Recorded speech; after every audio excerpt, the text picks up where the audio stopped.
Subscribe करें और bell दबाएं ताकि कोई खबर रह न जाए।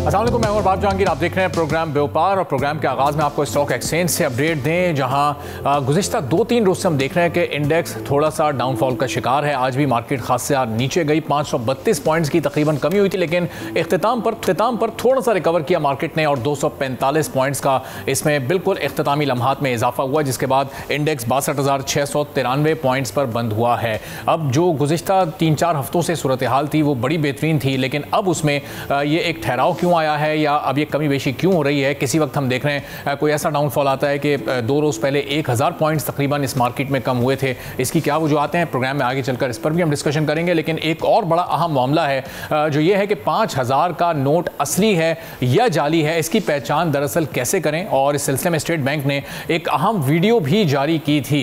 सेनेट की कमेटी में जाली नोट पेश किया गया और आप सितम ज़रीफ़ी देखें कि डिप्टी गवर्नर स्टेट बैंक खुद उस जाली नोट को नहीं पहचान सके थे कि वो असली है या नकली है। सेनेटर सलीम मांडवीवाला ने 2 रोज़ पहले जो इजलास हुआ था कायमा कमेटी बराए ख़जाना का, उसमें ये नोट पेश किया था। तो अब इससे मुतालिक बहुत सारी इस वक्त अफवाहें भी गर्दिश कर रही हैं क्या इस नोट को बंद किया जा रहा है, क्योंकि इससे पहले एक करारदाद भी इस सिलसिले में मंजूर की गई थी। और अगर ये बंद कर दिया जाता है, ऐसा कोई फैसला सामने आता है, तो पाकिस्तान की इकॉनमी को कितना नुकसान पहुँचेगा। जो जाली नोट इस वक्त मार्केट में गर्दिश कर रहे हैं, इनकी मालियत का अगर अंदाज़ा करें तो वो कितना हो सकता है और कितना इसका तखमीना लगाया जा सकता है। और इस पूरी सूरत हाल पर गुफ्तगू करने के लिए साहब general secretary exchange companies of association of Pakistan के हमारे साथ मौजूद हैं। जफर बराचा साहब, बहुत शुक्रिया प्रोग्राम के लिए, आपने वक्त निकाला। ये इस वक्त जो एक अजीब व गरीब सी फ़ज़ा पैदा हुई है, जफर साहब आपके पास अगर 5000 का नोट हो, मेरे पास हो, तो हमारे जहनों में शक आ जाता है कि असली हैं या नकली हैं। ये नकली नोट, जाली नोट कैसे आ जाते हैं मार्केट में, कौन इनको छापता है, कैसे ये पहुँच जाते हैं और फिर ये सर्कुलेट हो रहे होते हैं मार्केट्स में, तो ये कैसे पैदा होती है सूरत हाल, कुछ आपके इल्म में? अस्सलाम वालेकुम जनाब।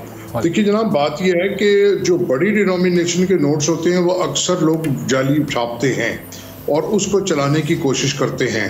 तो ये 5000 का जो नोट है, इसकी काफ़ी शिकायत है मार्केट में कि ये जाली चल रहे हैं।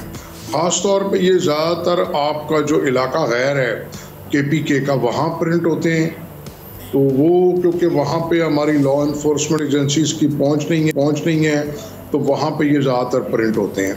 जहाँ तक आपने बात कही कि डिप्टी गवर्नर स्टेट बैंक भी नहीं पहचान सके, तो इसमें कोई बड़ी बात नहीं है, क्योंकि अगर जाली नोट होगा तो आप या मैं भी नहीं पहचान सकते, सिवाय इसके कि कोई एक्सपर्ट्स हों, कैशियर्स जो रेगुलर ये काम करते हैं। क्योंकि ये जो काउंटरफीट नोट ढूंढने की जो मशीन होती हैं वो भी कई दफ़ा फेल हो जाती हैं। वो उसकी वजह ये होती है कि जैसे ही जो वो फीचर्स होते हैं जब वो नए आते हैं तो वो मशीनों को, वो लोग भी मशीनें उनको नहीं पकड़ पाती या वो उनको अपडेट कर लेते हैं जाली नोट छापने वाले। और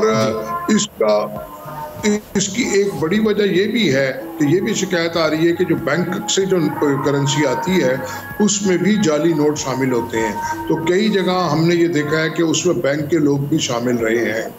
तो इसको देखने की ज़रूरत है बड़ी सख्त। और एक बात मैं ज़रूरी आपके तवज्जो से कहना चाहूँगा, डीमोनेटाइजेशन की 5000 वाले नोट की, वो बहुत ज़रूरी है। क्योंकि एक तो हमारे जो 5000 के नोट हैं हमारे पड़ोसी ममालिक में बहुत ज़्यादा जा चुके हैं। अच्छा। और उसको दहशतगर्दी के लिए भी इस्तेमाल होते हैं, मनी लॉन्ड्रिंग के लिए भी इस्तेमाल होते हैं और हवाले के लिए भी।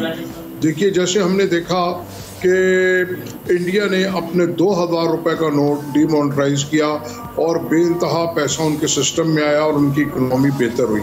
तो हमारे यहाँ करप्शन के लिए भी पैसे चलते हैं काफ़ी ज़्यादा।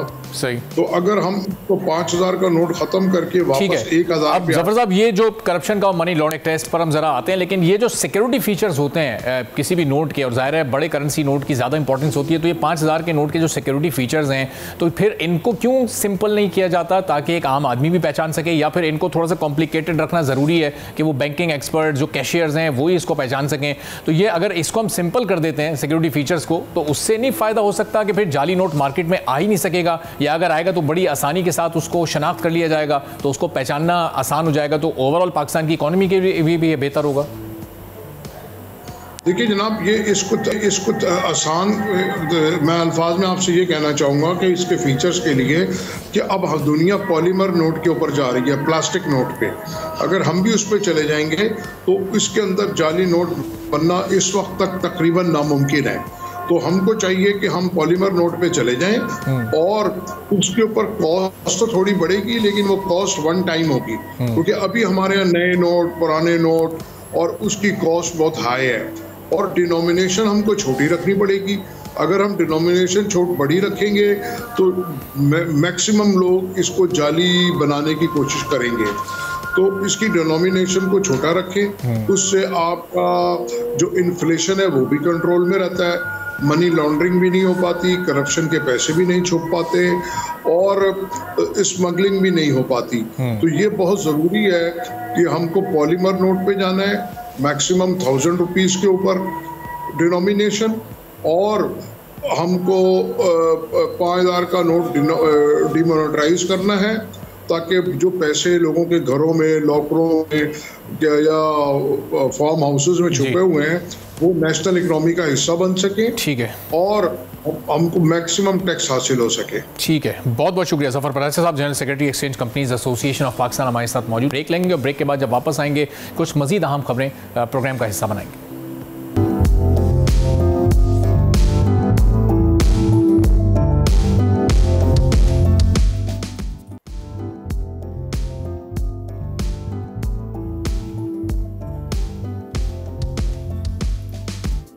प्रोग्राम में एक बार फिर आपको खुशामदीद कहेंगे। इक़्तिसादी राब्ता कमेटी के इजलास में कुछ बहुत ही अहम फैसले हुए हैं। गंदम की इमदादी कीमत 3900 रुपये फ़ी मन बरकरार रखी गई है, जबकि तंबाकू की फसल की कम अज़ कम कीमत के तयन की भी इस इजलास में मंजूरी दी गई और पाकिस्तान स्टील मिल्स के वाजबात में इजाफे पर इजहार बरहमी भी किया गया है। पाकिस्तान स्टील के वाजबात पर सर्वे करने की हिदायत भी सामने आई है और दूसरी तरफ चीन के साथ एक्सपोर्ट और इंपोर्ट का कारोबार करने वालों को अब बड़ी सहूलत मिलेगी और एक्सपोर्ट इंपोर्ट बैंक पाकिस्तान का इफ्तिताह कर दिया गया है। इससे कितनी ज़्यादा सहूलियात मैसर आएंगी इस पर अभी हम बात करेंगे। और पाक ईरान इक़्तिसादी सरगर्मियों में इजाफा हुआ है और चेयरमैन FBR से ईरानी सफ़ीर की मुलाकात में बॉर्डर ट्रेड से मुतालिक रुकावटों को दूर करने पर इत्तेफाक हुआ है। तमाम अहम डेवलपमेंट्स हैं करेंगे। नासिर अली शाह बुखारी साहब चेयरमैन है KSB ग्रुप के, माहिर माशियात हैं, हमारे साथ मौजूद हैं।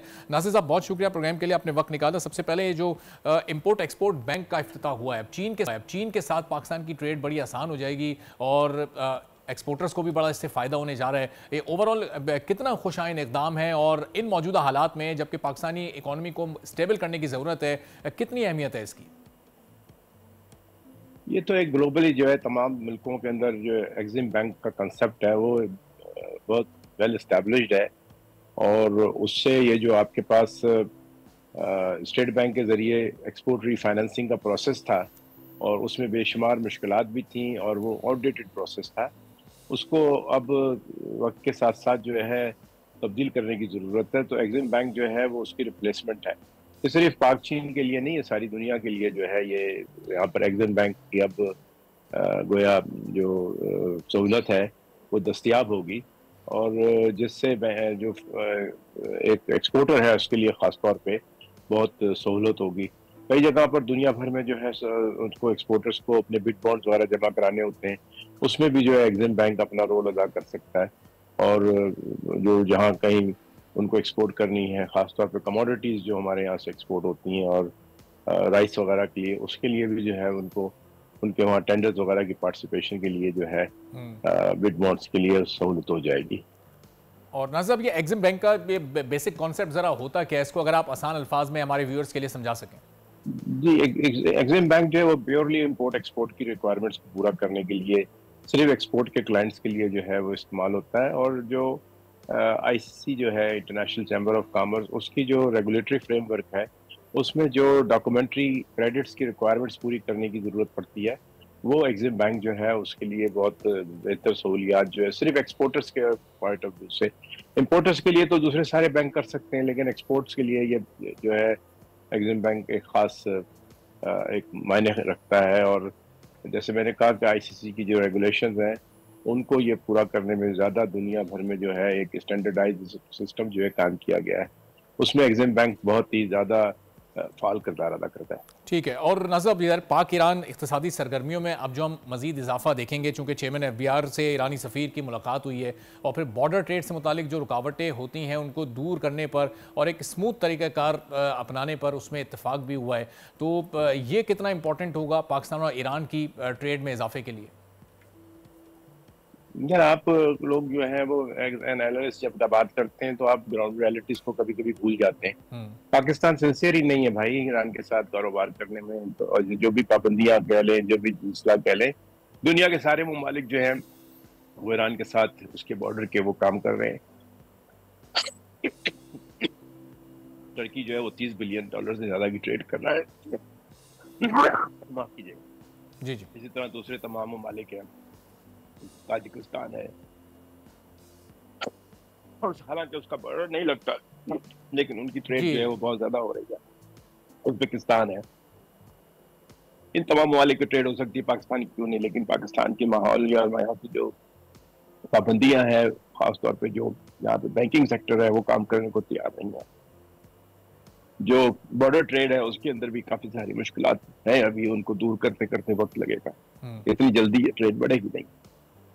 सही। और नज़र ये ट्रेड कितनी बढ़ सकती है, कितनी कैपेसिटी है इन दोनों ममालिक में? आप थोड़ा सा टाइम भी लीजिएगा, थोड़ा आप पानी पीजिए ताकि तबीयत थोड़ी आप, तो ये बड़ा इंपॉर्टेंट है पाकिस्तान और ईरान आपस में, चूंकि पड़ोसी ममालिक भी हैं और एक दूसरे के साथ ट्रेड करें जिस तरह पूरी दुनिया के ममालिक ट्रेड करें। जी जी जी, आपको बताऊं जो टेक्सटाइल है वो ईरान तकरीबन को $7 से $8 बिलियन की टेक्सटाइल इंपोर्ट करता है और पाकिस्तान के पास ये पॉसिबिलिटीज हैं कि उसकी टेक्सटाइल की नीड्स को पूरा कर सके।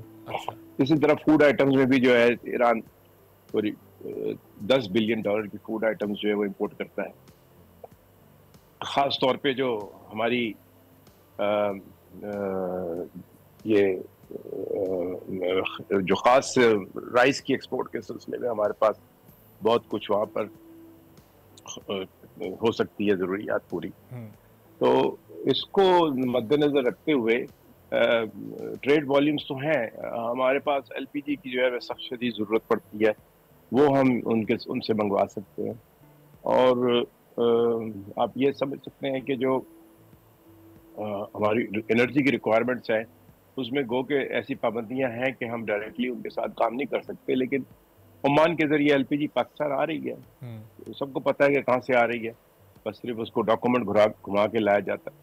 तो ये वॉल्यूम जो है $20 बिलियन के करीब आराम से पहुंच सकता है रीजनल ट्रेड का, जिसमें ECO मैं उसको चाहूंगा कि लोग जो है वो पाक ईरान के हवाले से ECO के कंटेस्ट में देखें और हम एक ECO का फ्रेमवर्क बनाएं जो हमारी इकोनॉमिक कोऑपरेशन ऑर्गेनाइजेशन है, उसके तहत जो है एक हमारे पास ऑलरेडी बैंक भी मौजूद है, ECO बैंक जिसको कहते हैं। वो ECO बैंक जो है उसमें उसके जरिए सेटलमेंट करें, उसमें टर्की, पाकिस्तान और ईरान और जो दीगर तान कंट्रीज हैं वो सब की सब इसमें शामिल हो सकती है। सही। और नज़र ये $20 बिलियन की जो आप बात कर रहे हैं, ये जो पाकिस्तान और ईरान के जो मौजूदा हालात हैं दुनिया में, जो आपस के ताल्लुकात और रिलेशंस हैं और जो बाकी तमाम ममालिक के साथ ताल्लुकात हैं, तो ये उस पूरी सूरत हाल को सामने रखते हुए आप बात कर रहे हैं, यानी किसी पाबंदी को खत्म किए बगैर? मैं आपको कह रहा हूँ ECO के फ्रेमवर्क में अगर आप काम करते हैं और सेटलमेंट अपनी ECO के जरिए करते हैं तो फिर ये पाबंदियां जो है उनका उस पर इतना बड़ा असर नहीं होगा। जी जी, चलें बहुत शुक्रिया नासिर अली शाह बुखारी साहब, बहुत बहुत शुक्रिया। चेयरमैन के साथ मौजूद थे हमारे माशियात प्रोग्राम के सिलसिले को आगे बढ़ाते हैं और आपको बता दें कि यूरिया की किल्लत को अब दूर करने के लिए इकदाम शुरू हो चुके हैं और पहला इंपोर्टेड यूरिया का जहाज़ भी कराची पहुंच चुका है। यूरिया पहुंचते ही अच्छी खबर यह सामने आई है कि मार्केट में रेट फौरी तौर पर नीचे आना शुरू हो गए और दूसरा जहाज़ भी 29 दिसंबर को कराची पहुँचेगा। किसानों के जो मसाइल थे हमने अपने प्रोग्राम व्यापार के प्लेटफॉर्म से वो हुक्काम बाला के सामने रखे। अब यूरिया के जहाज़ जब आहिस्ता आहिस्ता पाकिस्तान पहुँचना शुरू हो गए, जनवरी में मजीद जहाज़ भी सामने आएंगे, तो यूरिया की कीमतें मजीद कितना नीचे आएंगी और एक आम किसान को इसका कितना फ़ायदा हो सकेगा और किसान जो इस वक्त बरादरी है वो कितनी खुश है, इस पूरी सूरत हाल पर गुफ्तगू करेंगे। मियाँ उमर मसूद साहब सदर पाकिस्तान किसान इत्तेहाद के हमारे साथ मौजूद हैं। उमर मसूद साहब, बहुत शुक्रिया प्रोग्राम के लिए, आपने वक्त निकाला। सबसे पहले तो बताइएगा, अब ये आहिस्ता आहिस्ता यूरिया इंपोर्ट होना शुरू हो चुकी है, एक जहाज़ पहुँच गया, दूसरा जहाज़ अभी कोई 8-10 दिन बाद फिर पहुँच रहा है पाकिस्तान, तो ये सूरत हाल कितनी खुश आइंद है? इससे जो रेट्स हैं वो कितना नीचे अभी तक आ चुके हैं और मजीद कितना नीचे आएंगे यूरिया के? जी बिस्मिल्लाहिर्रहमानिर्रहीम। सबसे पहले तो मैं बताना चाहता हूँ कि ख़ास तौर पे इसमें हमने जो आपके साथ जो बोल न्यूज़ पे प्रोग्राम हुआ था उसमें आर्मी चीफ साहब से जो रिक्वेस्ट की थी, और ये मुझे पता चला, अभी मैं इस्लामाबाद से एक मीटिंग से आ रहा हूँ, तो उन्होंने बताया कि जी आर्मी चीफ की ही डायरेक्शंस पे इसको कंट्रोल किया जा रहा है। अच्छा। और तमाम चीफ सेक्रेटरीज जो हैं वो इस पे काम कर रहे हैं। और दूसरे नंबर पे ये जो इम्पोर्टेड यूरिया आ रहा है, इससे बहुत ज़्यादा इम्पैक्ट पड़ेगा, और इससे जो है ब्लैक मार्केटिंग बिल्कुल ख़त्म हो जाएगी। लेकिन सिर्फ होना ये चाहिए इसमें कि ये इसकी तरसील जो है वो शफाफ हाथों से हो। अगर ये फिर डीलर्स को इसी तरह दे दिया जाएगा तो वो फिर उसको ब्लैक करेंगे। इसकी मॉनिटरिंग होनी चाहिए और किसानों को उसी रेट पे मिलना चाहिए जो गवर्नमेंट जिस रेट पे दे रही है। तो यकीनन ये किसानों के लिए खुश आइंदा है, जो कि 2,000 रुपये कम अज़ कम फी बैग उनको इसमें रिलीफ मिलेगा। ठीक है। और उमर साहब, अभी जब ये 29 तारीख को दूसरा जहाज़ जब कराची पहुंचेगा तो उसके बाद सूरत हाल में फिर मजीद कितनी तब्दीली आ सकती है? आप आर्मी चीफ साहब से भी रिक्वेस्ट कर रहे हैं, हुकूमत से भी रिक्वेस्ट कर रहे हैं कि फिर ये इसकी जो तरसील है उसका निज़ाम शफाफ हो। तो अभी ये तरसील का निज़ाम निगरान हुकूमत के हाथ में होता है?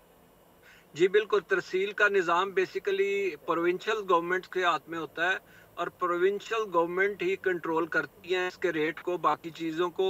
लेकिन ये है कि फेडरल गवर्नमेंट जो है वो मंगवा रही है, तो फेडरल गवर्नमेंट जो है इस पे प्रोविंशियल गवर्नमेंट्स को बाउंड करे कि ये जायद रेट में हरगिज़ नहीं बिकना चाहिए, और इससे बहुत ज़्यादा फ़ायदा होगा। और किसान जो मजबूर था बेचारा, लाइनों में लग के भी 1500-2000 रुपए ब्लैक में खरीदने पे मजबूर था, अब वो खत्म हो जाएगा ये सिलसिला। और उमर साहब, ये जो 2,20,000 टन यूरिया इंपोर्ट की जाएगी, ये जो ज़रूरत है इस वक्त पाकिस्तान के किसान की, ये उसके लिए काफ़ी होगी या फिर ये कम पड़ सकती है और फिर मजीद मंगवाना पड़ सकता है इसको बाहर से?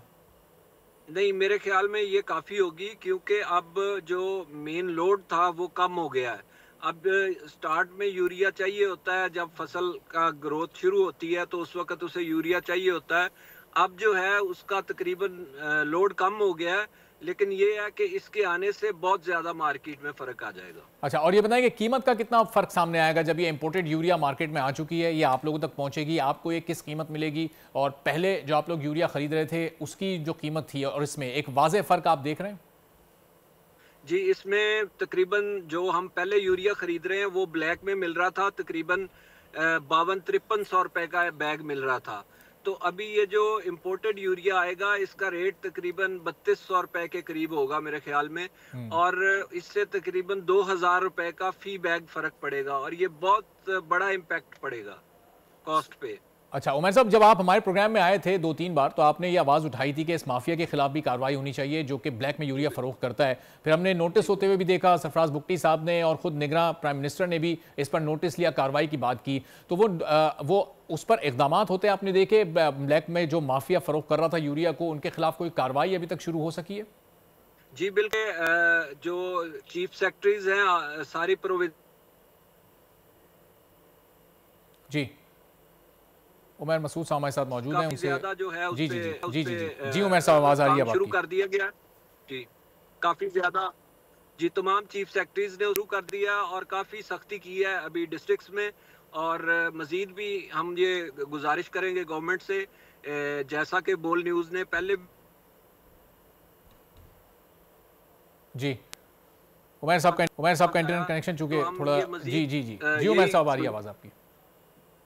उमर साहब को रिकनेक्ट हम करते हैं ताकि आपकी आवाज़ सही तौर पर नाजरीन तक पहुंच सके। उमर साहब हमसे गुफ्तगू कर रहे हैं, या उमर मसूद साहब कह रहे हैं कि जब अपने प्रोग्राम व्यापार में आवाज़ उठाई और किसानों का मसला हुकाम बाला तक पहुंचाया तो फिर न सिर्फ नोटिस लिया गया बल्कि इकदाम किए भी गए, और उसके बाद अब ये सूरत हाल आप देखें कि यूरिया अब सस्ते दामों किसानों को मिलना शुरू हो चुकी है। तो उमर साहब, आपकी आवाज़ कट गई थी चूँकि इंटरनेट कनेक्शन थोड़ा वीक हो गया था, तो अब आप ज़रा बताइएगा जो अमली इकदाम से मुतालिक आप बता रहे थे उससे आप मुतमईन हैं? इकदाम उठाए गए हुकूमत की जानिब से जब आपने और हमने मिलकर आवाज़ उठाई है इस पर?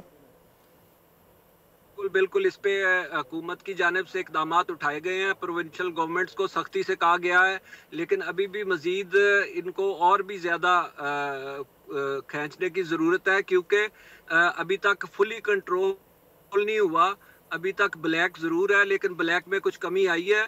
अभी मज़ीद गवर्नमेंट जो है इनको और ज़्यादा टाइट करेगी, इन पे चेक करेगी, तो फिर हम उम्मीद करते हैं और ये इम्पोर्टेड यूरिया आने से भी इस पे बहुत ज़्यादा इम्पेक्ट पड़ जाएगा। और उमर साहब, इम्पोर्टेड यूरिया आने के बाद तो फिर ये इम्पोर्टेड वाली यूरिया तो ब्लैक में फ़रोख्त होना नहीं शुरू हो जाएगी ना? ये जितनी मिकदार में आ रही है, आपको भी पता है, हुकूमत को भी पता है, अब ये सब साफ शफाफ निज़ाम के तहत होता नज़र आ रहा है। जी बिल्कुल, इसमें सर ये होगा कि अगर इस पे चेक नहीं होगा तो फिर जो डीलर्स हैं वो उसको फिर ब्लैक में फ़रोख्त करेंगे या वो इम्पोर्टेड यूरिया गायब हो जाएगा। लेकिन अगर गवर्नमेंट जिस डिस्ट्रिक्ट में, जिस तहसील में भेजती है, उसकी लिस्टें बनाए, उसकी मॉनिटरिंग करवाए, और महकमा ज़राअत जो है उसके पास बेताशा स्टाफ है, वो उन सेंटर्स पे जहाँ पे सेल हो रही है वहाँ पे अपना मॉनिटरिंग करे, तो कोई मसला नहीं है, ये कंट्रोल किया जा सकता है इसको। और उमर साहब, आप लोग का जो अपना एक पूरा इत्तेहाद है, उसमें ज़ाहिर है पाकिस्तान भर के किसान शामिल हैं, सबकी नुमाइंदगी शामिल है, तो आप लोग अपनी खिदमत क्यों नहीं हुकूमत को इस सिलसिले में पेश करते कि ये चेक एंड बैलेंस में आप भी थोड़ी सी इनकी मदद कर सकें, आपसे भी ये थोड़ी सी हेल्प ले सकें, सपोर्ट ले सकें? सर बेसिकली होता ये है, जो महकमा ज़राअत है ख़ास तौर पे पंजाब में सबसे ज़्यादा ज़रूरत होती है, तो महकमा ज़राअत जो है वो खुद साथ मिला होता है, और जब तक वो नहीं चाहते कि कोई तीसरी पार्टी इसके अंदर इंटरवीन करे, उनके जो पैसे हैं वो मारे जाएं, क्योंकि उनको भी बीच में से हिस्सा जा रहा होता है। ठीक है, तो उमर साहब, ये अब कम से कम अगले जो साल की जो फसल होनी है, जो भी आप चीज़ें उगाते हैं, तो ये उस साल के लिए आपको कम से कम इतनी सपोर्ट मिल गई है, जो आपकी कॉस्टिंग है वो कम से कम कंट्रोल में आ गई है, जो 2023 में आपकी मुश्किलात थी, 2024 में बहरहाल वो उसमें खासी हद तक कमी आ जाएगी इस इम्पोर्टेड यूरिया के आने के बाद? जी बिल्कुल, इतना ज़्यादा तो नहीं उस पर इम्पेक्ट नेक्स्ट क्रॉप्स पे तो नहीं पड़ेगा, अभी ये इसी क्रॉप के लिए यूज़ हो जाएगी, क्योंकि अभी गंदम आनी है तो ये ख़ास तौर पे गंदम के लिए यूज़ होगी, और इस तरह पोटैटो की क्रॉप है अभी, तो उसके लिए ये यूज़ हो जाएगी। लेकिन ये है कि इसका परमानेंट सोल्यूशन होना चाहिए कि हम जो है, जो बाहर जा रहे हैं यूरिया हमारा जो स्मगल हो रहा है, उसको किसी तरह रोका जाए और इसका परमानेंट सोल्यूशन किया जाए। और उमर साहब, ये परमानेंट सोल्यूशन क्या सजेस्ट करेंगे आप? ये इसी तरह से हर साल फिर ये जहाज के जहाज मंगवाते रहें हम पाकिस्तान में यूरिया के, या फिर लोकली भी इसका कोई सोल्यूशन है? सर इसका लोकली सोल्यूशन है, एक तो ये है कि जो फर्टिलाइजर कंपनियां हैं उनको गैस मिलनी चाहिए, और दूसरे नंबर पे जो स्मगल होता है उस पे खास तौर पे सख्ती करनी चाहिए। स्मगलिंग जब तक नहीं रुकेगी तो हमारी लोकल डिमांड पूरी नहीं हो सकेगी। ठीक है, बहुत बहुत शुक्रिया मियां उमर मसूद, सदर पाकिस्तान इत्तेहाद हमारे साथ मौजूद थे, पाकिस्तान किसान इत्तेहाद से, और ये कह रहे थे कि अब हुकूमत को इसका एक कुल वक्ती हल निकालना होगा, वरना फिर हर साल ये मसाइल इसी तरह सर उठाते रहेंगे। और रवा माली साल के दौरान बैरून ममालिक से मोबाइल फ़ोन्स की बरामदात में नुमायां कमी रिकॉर्ड की गई है। पाकिस्तान ब्यूरो बराए शुमारियात की जानिब से इसकी तफसीलात भी जारी की गई हैं, और मोबाइल फ़ोन्स की दरामदात में कितनी है इस पर एक रिपोर्ट आपको दिखाते हैं। मोबाइल की इंपोर्ट कम हुई, ज़ाहिर पाकिस्तान के इस इंपोर्ट बिल पर भी इसके अच्छे असरात मुरतब हुए, लेकिन ज़रूरत पाकिस्तान को इस वक्त यह है कि अपनी एक्सपोर्ट बढ़ाई जाए। जो चीज़ें बुनियादी ज़रूरत की इंपोर्ट हमें करनी है वो तो बहरहाल हमें पाकिस्तान में लेकर आनी है, लेकिन अगर एक्सपोर्ट्स बढ़ेंगी तो ये बैलेंस खासा बेहतर हो सकता है। आज के प्रोग्राम से इजाज़त दीजिए, अल्लाह हाफ़िज़।